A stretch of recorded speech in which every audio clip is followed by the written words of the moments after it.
नमस्कार, बहुत बहुत स्वागत है आप सबका सरकारी परीक्षा चैनल के इस करंट अफेयर्स सीरीज में। दोस्तों, मैं आज भी आपके साथ डिस्कस करने वाला हूं करंट अफेयर्स के बहुत ही इंपॉर्टेंट और एग्जाम से रिलेवेंट क्वेश्चंस को। सो वीडियो को पूरा देखिएगा, लास्ट तक देखिएगा और इस वीडियो में जो भी जानकारी आपको इंपॉर्टेंट लगे आप उस जानकारी को याद करें, साथ में उसको नोट जरूर कर लिया करें, बिकॉज ये जानकारी आपको आपके अपने एग्जाम में बहुत सारे क्वेश्चंस को सॉल्व करने में हेल्प कर सकती है। राइट, तो शुरू करते हैं हमारा आज का वीडियो और देखते हैं फर्स्ट क्वेश्चन। तो फर्स्ट क्वेश्चन है, Which country has inaugurated world's largest hydrogen fuel cell power plant? किस देश ने दुनिया के सबसे बड़े हाइड्रोजन ईंधन सेल पावर प्लांट का उद्घाटन किया है? तो यहाँ पे ऑप्शंस गिवन है, साउथ कोरिया, जापान, चाइना या इंडिया। तो इनमें से सही ऑप्शन मैं आपको बता दूं, सही ऑप्शन यहाँ पे है साउथ कोरिया जी। तो साउथ कोरिया कंट्री ने यहाँ पे वर्ल्ड का largest hydrogen fuel cell power plant यहाँ पे इनॉग्रेट किया है। राइट, तो आपको कंट्री का नाम याद हो जाना चाहिए और सेल का नाम भी आपको याद हो जाना चाहिए। बहुत इंपॉर्टेंट सेल है हाइड्रोजन फ्यूल सेल। राइट, जैसा कि आप यहाँ पे देख पा रहे हैं कि हाइड्रोजन वर्ड इसके साथ जुड़ा हुआ है, तो आप अगर आप सेल्स को जानते हैं और हाइड्रोजन को आप समझते हैं तो आप ये जरूर समझ पा रहे होंगे। अगर आप हाइड्रोजन फ्यूल सेल को नहीं भी जानते हैं तो आप हाइड्रोजन वर्ड से ही यहाँ पे आप समझ पा रहे होंगे कि बाकी सेल्स के कंपैरिजन में ये जो सेल है वो शायद बहुत ज्यादा एडवांटेज देने वाला होगा या बहुत ही एफिशिएंट वे में यूज किया जाने वाला ये सेल होगा। तो जी हाँ, बिल्कुल हाइड्रोजन फ्यूल सेल जो है वो अपने आप में बहुत इंपॉर्टेंट और बहुत ही एफिशिएंट वे में यूज किया जाने वाला सेल है, बहुत इंपॉर्टेंट है। मैं आपको बताऊं कि जैसे दूसरे सेल्स में एनोड और कैथोड को इंट्रोड्यूस किया जाता है, उसी तरीके से इस सेल में भी एनोड और कैथोड को इंट्रोड्यूस किया जाता है। और अगर इसमें देखें रिएक्शन के पॉइंट ऑफ व्यू से, तो यहां पे एनोड में हाइड्रोजन फ्यूल को सप्लाई किया जाता है, कैथोड में ऑक्सीजन को एज ए फ्यूल सप्लाई किया जाता है। लेकिन जब रिएक्शन स्टार्ट होती है तो एक्चुअल में रिएक्शन होती है hydrogen ion, electron and oxygen ion का। राइट, तो hydrogen ion, electron and oxygen ion का जो रिएक्शन होती है, जो कॉम्बिनेशन होता है, वो एक नया कंपाउंड देता है और वो होता है H2O जी।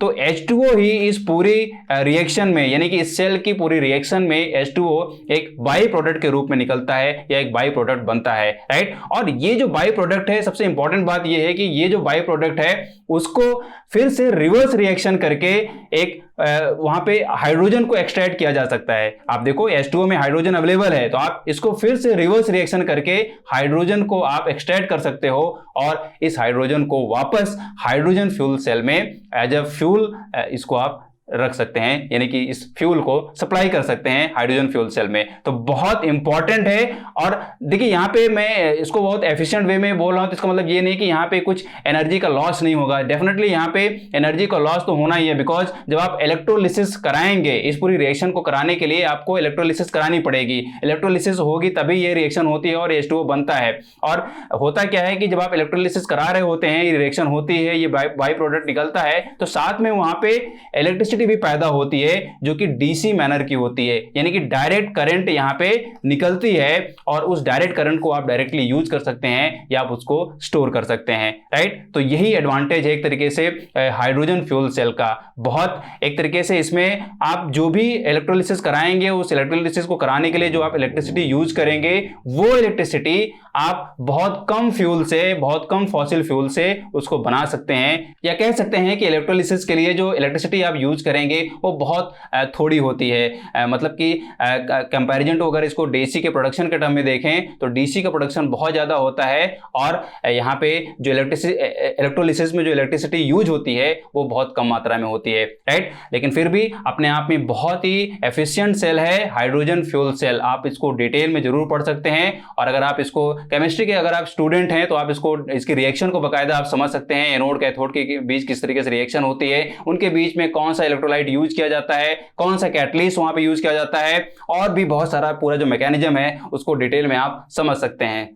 और एज ए कॉम्पिटिटर मैंने आपको जैसे पहले भी बताया है कि एक कॉम्पिटिटर के तौर पे आपको हाइड्रोजन को बहुत अच्छे से पढ़ लेना चाहिए। आज की डेट में जैसे मैंने आपको बताया है कि आज की डेट में पूरे वर्ल्ड में हाइड्रोजन एक सबसे ज्यादा फ्यूल के टर्म में रिसर्च किया जाने वाला टॉपिक है या एलिमेंट है। इस पर बहुत सारा रिसर्च चल रहा है, बहुत सारे एस्पेक्ट्स में चल रहा है, बहुत सारे फॉर्मेट्स में चल रहा है कि इसको एज ए फ्यूल किस तरीके से या किन तरीकों से यूज किया जा सकता है या इसमें और क्या क्या इनोवेशंस लाए जा सकते हैं। बिकॉज मैं आपको बताऊं कि हाइड्रोजन बहुत ही एक तरीके से कैलोरिफिक वैल्यू वाला अच्छा एलिमेंट है, अच्छी गैस है, लेकिन सबसे यहां पे दिक्कत वाली बात यह है कि नेचुरली यानी कि नेचुरल रूप से प्योर हाइड्रोजन का कोई रिजर्वायर नहीं है। आपको ये जो प्योर हाइड्रोजन बनानी पड़ती है, मैन्युफैक्चर करनी पड़ती है, वो बहुत सारे सोर्सेज से करनी पड़ती है एंड ऑब्वियसली आपको वहां पे बहुत सारे दूसरे केमिकल प्रोसेस का यूज करना पड़ता है और जब आप दूसरे केमिकल प्रोसेस का यूज करते हैं तो वहां पे कुछ एनर्जी का लॉस जरूर होता है, राइट। तो आप इस पूरे हाइड्रोजन के टर्म में जितनी भी एस्पेक्ट्स हैं, जितनी भी रिसर्च है, जितनी भी इनोवेशंस हैं और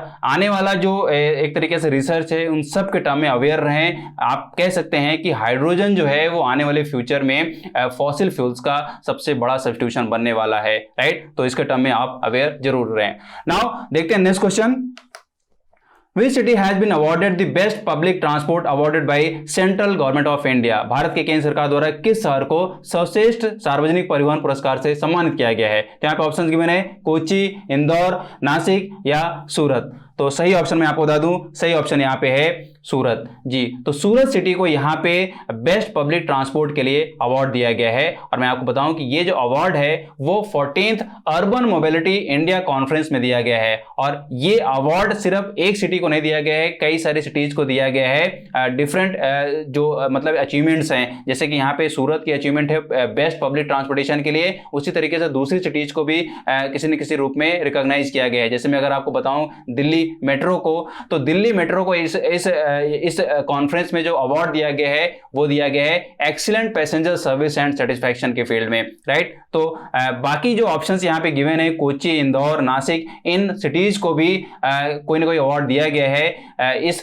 जो मतलब कि 14th urban mobility India conference है उसमें ये अवार्ड कुछ ना कुछ दिया गया है। वो किस फील्ड में दिया गया है, क्या अवार्ड दिया गया है, ये मैं आप पे छोड़ता हूं, आप उसको पढ़ें डिटेल में ताकि आप यहाँ पे 14th urban mobility India conference को डिटेल में पढ़ पाएं, उसके इंपॉर्टेंट पॉइंट को आप जान पाएं और उसको याद कर पाएं, राइट। तो बहुत इंपॉर्टेंट है, आप इसके हर एक डिटेल पॉइंट में जाएं, इसको याद कर लें, right.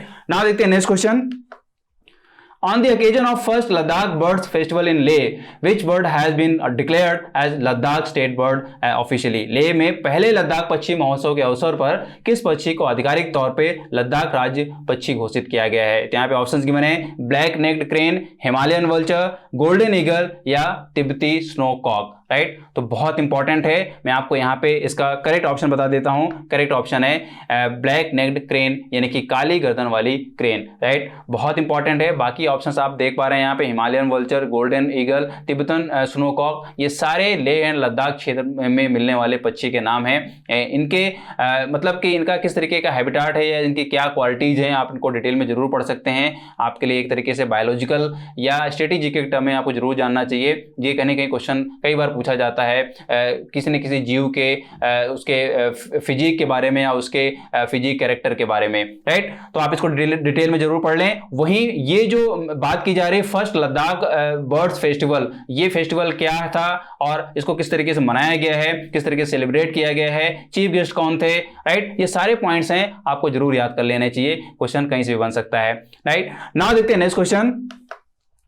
Which state has ranked first in the country in terms of energy efficiency? ऊर्जा दक्षता के मामले में देश में कौन सा राज्य पहले स्थान पे है? तो यहाँ पे ऑप्शंस गिवन है कर्नाटका, राजस्थान, हरियाणा या पंजाब। इनमें से सही ऑप्शन मैं आपको बता दूं, सही ऑप्शन यहाँ पे है कर्नाटक जी। तो कर्नाटक राज्य को यहाँ पे पहला स्थान मिला है और यहाँ पे आप देख सकते हैं बाकी ऑप्शंस राजस्थान, हरियाणा, पंजाब, तो इनका जो क्रमशः रैंक है वो है सेकेंड, इसका है थर्ड और इसका है फोर्थ, राइट। और ये तो फर्स्ट है ही, राइट। तो यहाँ पे जो इंडिया में मतलब कि कंट्री में जो स्टेट एनर्जी एफिशिएंसी की जो इंडेक्स बनाई गई है उसमें यहाँ पे रैंकिंग रखी गई है। मैं आपको बता दूं कि जो स्टेट एनर्जी एफिशिएंसी इंडेक्स है जिसको शॉर्ट में SEEI बोला जाता है, राइट। तो SEEI यहाँ पे बात की जा रही SEEI 2020, ये SEEI 2020 रिपोर्ट की बात की जा रही है, 2020 इंडेक्स की बात की जा रही है और इस इंडेक्स में यहाँ पे रैंकिंग दी गई है। मैं आपको बताऊं कि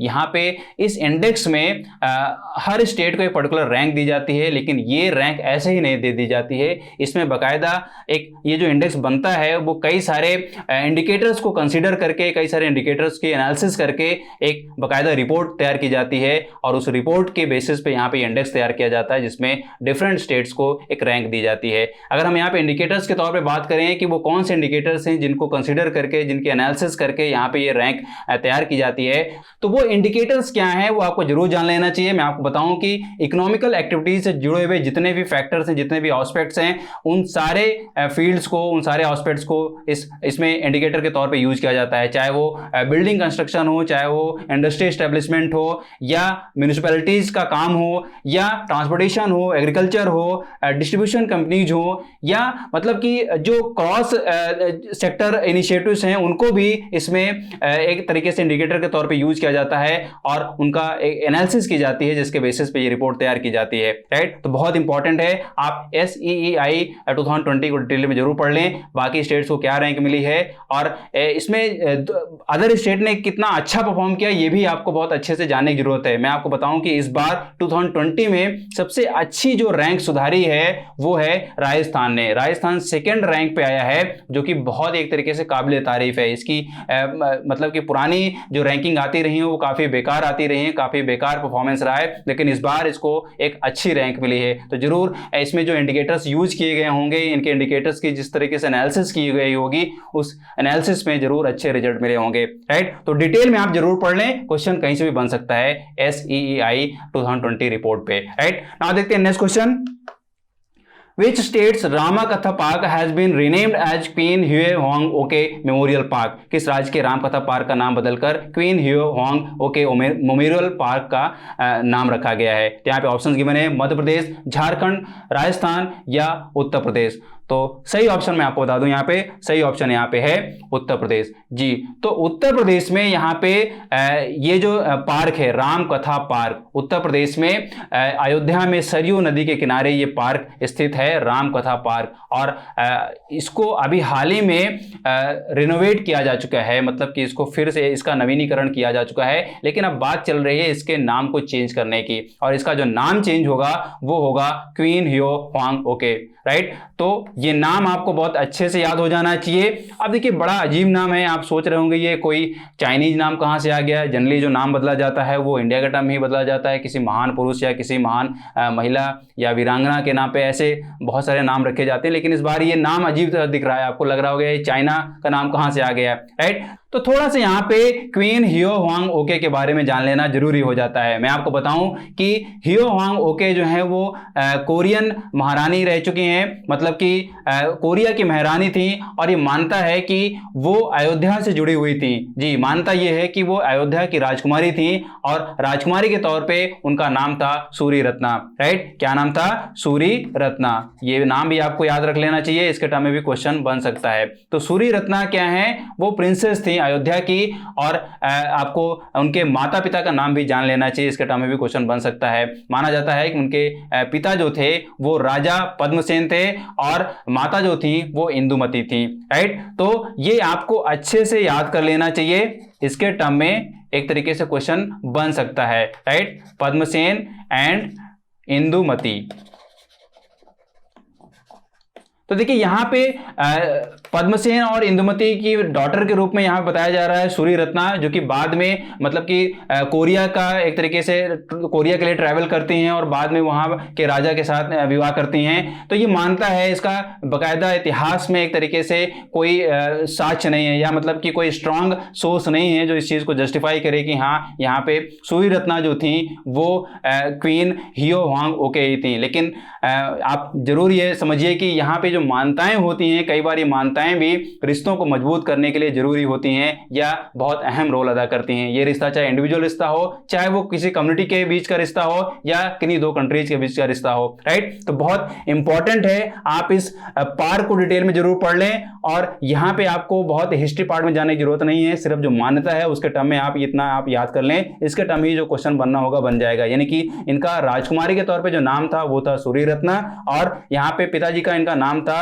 पद्मसेन और माता का नाम था इंदुमती। राइट, तो जैसे मैंने कि आपको बताया कि यहाँ पे मान्यता के तौर पे इसको रखा गया है और कई बार ये मान्यता भी रिश्तों को मजबूत करने के लिए बहुत इंपॉर्टेंट होती है। और मैं आपको बताऊं कि इस रिश्ते को ही फॉर्मलाइज करने के लिए 2000 में, सन 2000 में इस रिश्ते को ही, मतलब कि साउथ कोरिया और इंडिया को फॉर्मलाइज करने के लिए ही सन 2000 में इंडिया और साउथ कोरिया के बीच में एक एग्रीमेंट हुआ था कि अयोध्या और गिमही सिटीज को सिस्टर सिटीज के रूप में डेवलप किया जाना है। राइट, बहुत इंपॉर्टेंट है, आप इसको अच्छे से याद करें। मैं क्या बोल रहा हूं कि यहां पे दो सिटीज की बात की जा रही है, अयोध्या एंड गिमही। राइट, तो गिमही जो है वो साउथ कोरिया की सिटी है। इन दोनों सिटीज को सिस्टर सिटी के तौर पे यहां पे डेवलप किया जाना है एज पर दी एग्रीमेंट, जो कि 2000 में हुआ था दोनों गवर्नमेंट के बीच में। राइट, तो बहुत इंपॉर्टेंट है ये एग्रीमेंट, क्योंकि ये दोनों देशों के रिश्तों को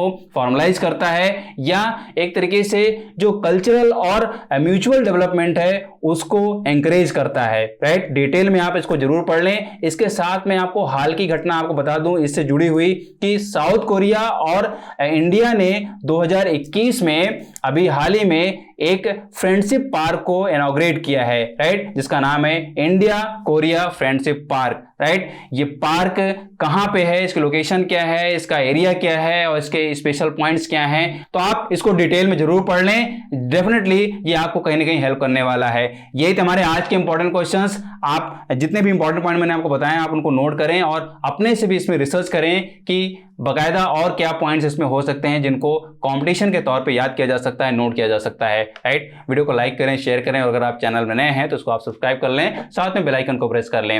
अगर आप सोशल मीडिया में फेसबुक और इंस्टाग्राम पे हैं तो वहां पे भी आप हमको फॉलो करें ताकि इंपॉर्टेंट अपडेट्स आपसे मिस ना हो। राइट, तो पढ़ते रहिए, मस्त रहिए। मिलता हूं आपसे नेक्स्ट वीडियो में, तब तक have a nice day, great day, thank you.